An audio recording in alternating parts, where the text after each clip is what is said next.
Masculinity is where you're kind of being controlled, composed, emotionally steady, which is obviously not something that falls into quite a lot of neurodivergent brackets.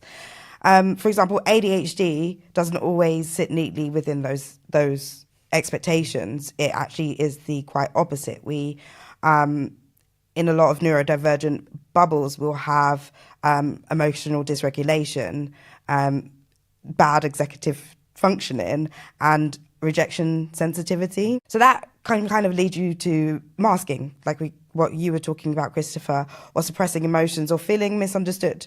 And I think that's where I was kind of trying to understand, how that difference is with knowing when you're in childhood, but you kind of hit the nail on the head.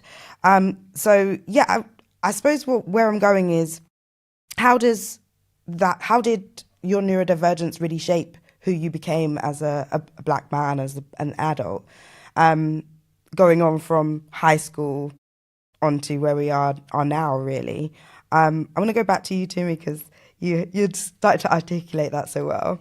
It's really interesting because first of all, everything that you talked about, emotional dysregulation, rejection sensitivity, dysphoria, executive function, ditto for dyslexics and autistics. Like, even though there's distinction, there's so much similarities, and it's just that dyslexia is not as commonly known about or talked about, but it's actually as prevalent as ADHD. Yeah. So it's just the research is so aware for, in the last few years, ADHD has had its wave.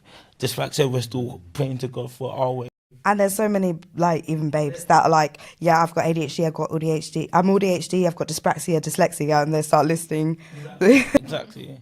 And so even with the concept of masking, it's taken me a while to come familiar with what that is, because of diagnosis at such a young age, the mask I never really had to pretend or felt the need to pretend. But again, at the same time, you know what that reflects like.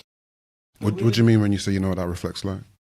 In the sense that you know that people are seeing you as odd or different, but you just kind of get used to it, that I am that type. Does it not even a little, that people know that you have a diagnosis of something, and yes, you're not in that bubble, whereas maybe we wouldn't because at that point.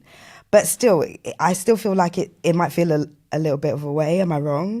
But I think it wasn't until when I got into my 20s that it became liberating that, I'm dyspraxic and this is me and this is what I can, particularly when I got to university. So I like to talk about my neurodiversity coming of age moment, and I believe everyone has one. That time when you realize, oh wow, it's not just deficits, I actually have incredible strengths as well.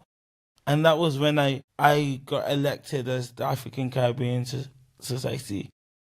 I don't know why I said it, because everybody here knows what the ACS is. I was elected president in my first year, and everything changed, because for the first time in my life, I could have an idea, and I didn't have to be the one to execute it. All I had to do was create relationships, communicate it to the team, who are more maybe detailed orientated or better execute, have better executive functioning skills, and we can see it through. And I was like, oh, I'm a visionary. Oh, I see things that other people didn't see. I can lead with passion. I've got exceptional people skills. And that really changed the game for me. ADHD Babes, the podcast, every 2 weeks on Wednesdays.